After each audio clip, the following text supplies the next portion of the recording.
Salam la famille. Je dédie cette vidéo à toute la jeunesse consciente africaine. Je me fais le plaisir de répondre à M. Emmanuel Macron, le président français.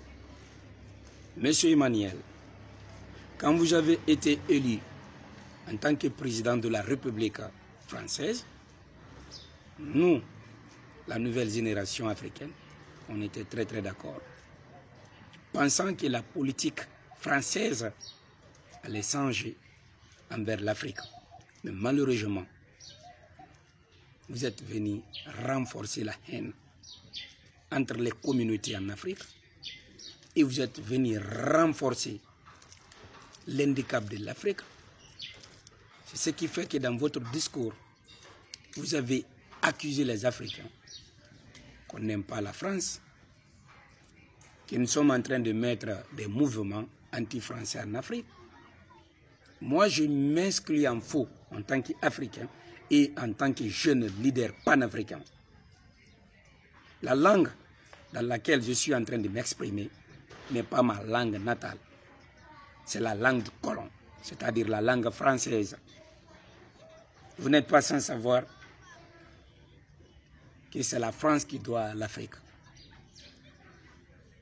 Vos arrière-grands-parents étaient venus ici sans visa, sans autorisation, attraper nos grands-pères, les jatasser pour les envoyer en Europe. Ils ont été humiliés, ils ont été tués. On les a traités comme des animaux. Et nous sommes les petits-fils de ces esclaves-là aujourd'hui. Comment un président de la République, de surcroît, d'un pays développé comme la France, peut se permettre d'accuser tout un continent? Essayez de revoir M. Emmanuel Macron. Si vous n'avez plus d'arguments pour défendre la France, n'accusez pas l'Afrique. Aujourd'hui, si vous voyez il y a ce flux migratoire en Europe, ce n'est pas l'Angleterre, ce n'est pas l'Allemagne, ce n'est pas l'Italie, c'est la France. Vous voyez aujourd'hui tous les pays déstabilisés en Afrique occidentale, y compris moi, mon pays qui est la République de Guinée, la France est impliquée à 90% dans les conflits qui se passent. Même dans les crises économiques, vous êtes inclus dedans. Je vous donne un exemple. S'il y a manifestation en Guinée, c'est après des centaines de morts que la France se permet d'appeler l'opposition et la mouvance aux Champs-Élysées. Après avoir fini de leur donner maintenant des directives à suivre, et la paix revient dans la cité, et tous les deux camps suivent à la lettre ce que la France leur a donné.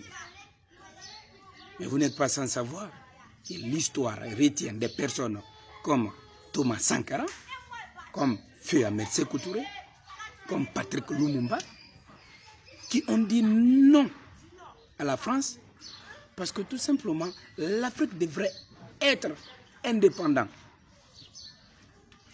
L'indépendance qui a été proclamée dans plusieurs pays africains, c'était un label, c'était pas, comment dirais-je, une indépendance digne de nom. Moi, je peux appeler ça l'indépendance dans la dépendance totale. La France, dans le passé, n'a fait qu'indigner l'Afrique. Si aujourd'hui, dans ce 21e siècle, un président français qui est en manque d'arguments pour défendre ses politiques accuse l'Afrique, c'est vraiment déplorable pour l'avenir de la politique française. Et encore une fois, mes chers frères français qui me regardent, aucun Africain n'est contre la France. Aucun Africain n'est contre les Français. Aujourd'hui, les jeunes qui se lèvent pour dénoncer l'attitude de la politique française en Afrique, c'est ce qui fait que les politiciens n'ont pas d'autre chose à dire que d'accuser l'Afrique. Vous le savez mieux que moi. Les Français sont plus libres en Afrique qu'en France. Ils se sentent bien chez nous ici. qu'en France. Et franchement, je lance un appel solennel à la jeunesse consciente africaine d'être très très vigilante. Si vous voyez aujourd'hui les conflits à base communautaire, les crises politiques sont en train de prendre de l'ampleur, d'une part, c'est l'irresponsabilité de la jeunesse africaine. Si un politicien âgé de 50 à 60 ans aujourd'hui se permet, à travers une voie communautaire ou à travers vraiment un projet erroné pour le pays, nous demande de se lever pour se battre. Vous devrez demander d'abord deux choses. Est-ce que cette politique qui est mise en place est-elle favorable pour le pays ou non? C'est après ça que vous allez prendre votre décision, mais tel n'est pas le cas. La France nous impose des présidents. Les présidents africains aujourd'hui ne sont pas libres de décision. Vous pouvez suivre les discours des différents présidents africains. Quand ils sont arrêtés à côté de M. Macron, de surcroît, M. Macron peut être aujourd'hui leur enfant. M. Macron est de la même génération que moi. Mais même pour le parler, on sent des complexes dans ce qu'ils sont en train de dire. Il faudrait que cela s'arrête. Parce que la vie là n'est pas éternelle. Tout ce qui se passe aujourd'hui sur Terre est vraiment éphémère. Où est parti M. François Mitterrand, M. Charles de Gaulle, M. Jacques Chirac? Ils sont devenus que des histoires. Seul Dieu est grand, seul Dieu est éternel, tout est éphémère. M. Macron, votre politique envers l'Afrique doit changer. Ce n'est pas pour ne rien aujourd'hui. Les jeunes africains sont décidés à braver la mer Méditerranée pour rentrer en Europe. Si vous ne changez pas la politique française en Afrique, les jeunes vont continuer à envahir l'Europe. Et vous ne pouvez absolument rien faire pour empêcher. La seule manière d'empêcher le flux migratoire, c'est de créer de l'emploi en Afrique, dire à la France de se retirer dans la politique africaine et de laisser les Africains gérer leur propre politique. Cependant, que ce soit de l'opposition africaine, que ce soit de la mouvance africaine, tous les deux travaillent pour la France. Sinon, on ne peut pas voir un conflit meurtrier qui fait des centaines de morts et après, les deux quand se retrouvent en France, doucement, ils font ce qu'on appelle la trêve. C'est vraiment gauche. Ça veut dire d'une part, c'est la France qui est derrière tout. C'est ce que je me dis. Donc, nous les Africains, on n'est pas contre les Français, on n'est pas contre l'intérêt des Français en Afrique, on est avec les Français, on a fait des enfants avec les Français. Aujourd'hui, on a pardonné ce qui s'est passé avec vos grands-pères, l'effet de la colonisation, mais on n'a pas oublié. Et on s'est marié avec les Français. On a fait des enfants qui sont double nationalité. Et si dans ce 21e siècle, le même problème est rétroagi sur nous, la jeunesse consciente, ça, c'est vraiment déplorable.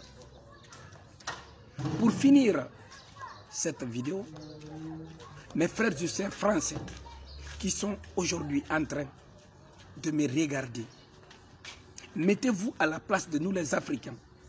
Je sais que la population française n'a rien à voir avec la politique des politiciens français. C'est ce qu'on appelle la politique politicienne.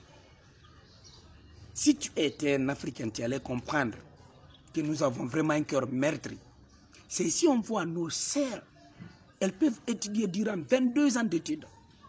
Et après ça, elles n'ont pas de boulot. Elles sont obligées de faire de la prostitution, de se prostituer.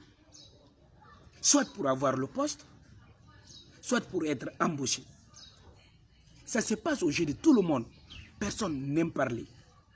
C'est dans ce 21e siècle en Afrique, après avoir fini d'étudier pendant 25 ans une langue étrangère, tu n'as même pas le droit d'avoir le visa pour aller à Paris. Or aujourd'hui, la France est une référence pour la jeunesse africaine. C'est des choses aujourd'hui qu'on doit revoir ensemble, se donner la main. Si je vois que la politique française est cachée ou casse des identités que nous-mêmes Africains on connaît déjà, c'est vraiment déplorable.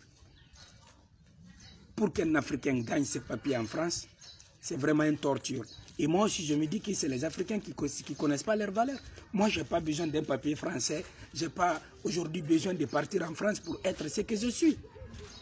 Si j'ai des invitations en France, je viens, je représente mon pays, ou bien en tant qu'artiste, je fais ce que j'ai à faire, après je quitte. Je n'ai pas la citoyenneté française et je ne veux pas l'avoir. En tout cas, pour finir cette vidéo, M. Macron, retirez votre mot. Aucun Africain n'est contre la France. On est tout simplement contre la politique française qui est mise aujourd'hui en Afrique. Nous, dans notre pays, il y a eu des centaines de morts aujourd'hui. Où se trouve la France? Vous n'intervenez jamais. C'est quand c'est trop tard maintenant, vous venez pour intervenir. Le conflit qui se passe dans mon pays, en Guinée aujourd'hui, c'est très simple. C'est un conflit à base communautaire, des petits règlements de comptes, des personnes qui ont contribué, en réalité, qui ont vraiment contribué à mettre l'Afrique en retard, sont aujourd'hui derrière tous les chefs d'État africains. L'éveil de conscience, je suis de cœur avec tous les Africains où que vous vous trouvez. Wassalam.